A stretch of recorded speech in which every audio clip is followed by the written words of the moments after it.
Happy birthday, Jesus! Happy birthday, happy birthday, happy birthday, Jesus! Sampu lang? Walang pera. Thank you! Thank you! Ang babalat ninyo, thank you!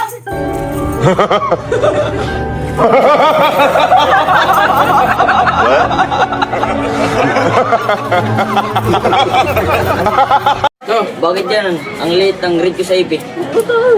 Hindi ko gusto yung tono ng pananalita mo, ha? Yung Carlo.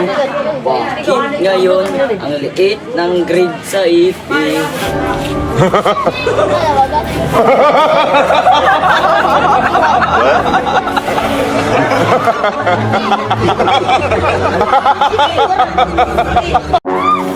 Oh, sir, meron kayo kapalaya? Ampalaya? Oo. Kantin to, hindi to palengke. Doon sa palengke, may ampalaya doon. Meron na kayo ang ampalaya? Wala nga, mamaya pag naghanap pa kayo ng ampalaya, istiplirin ko yung mga bunganga nyo, ha? O bakit? Meron ba kayong stiplet dito? Wala. O, pabili ng ampalaya.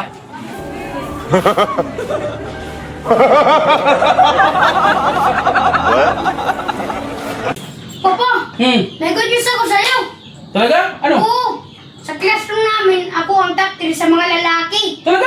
Oo! Ilan kayo sa classroom? 30! O sige, punta ko bukas sa school nyo. Sige! Sige. Ije! Ije! Wala rito, nasa labas. Nasaan ba yung anak mo? Oh, ba't galit ka? Ano ba yung anak mo? Di ba kahapon sabi top 3 siya? Oh, Eh, bakit hindi siya maging top 3? Sa classroom nila, 3 lang sila lalaki. Top 3 siya. 30 sila. Yung top 3 yun, nasa bottom. Ibig sabihin, siya yung panlast.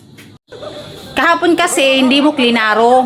Yun eh. Akala ko kasi top 3 siya eh. Yung ano, mula sa number 1. Yung para top 3 dahil 3 lang sila lalaki sa classroom. 30 sila. Tapos yung 3 nasa, ano na, nasa dulo. Yun ang akala mo. Akala ko ano na. Nasa siya? Nasa labas nga. Naglalaro. Papa, patulong ako sa assignment ko. Anong assignment? 3 pinakasinungaling na tao. Sinungaling na tao? O, sulat mo. Ayon kay Lit Miriam Defensor Santiago, mayroong 3 pinakasinungaling na tao. Una, parlorista. Dahil sasabihan niya ang customer niya na maganda kahit hindi naman. Pangalawa, konduktor. Kasi sabihin ng konduktor, kasya pa 2. Pero, puno na pala. Last, pinakasinungaling sa 3, politiko. Totoo ba yan, Papa? Oo, totoo yan.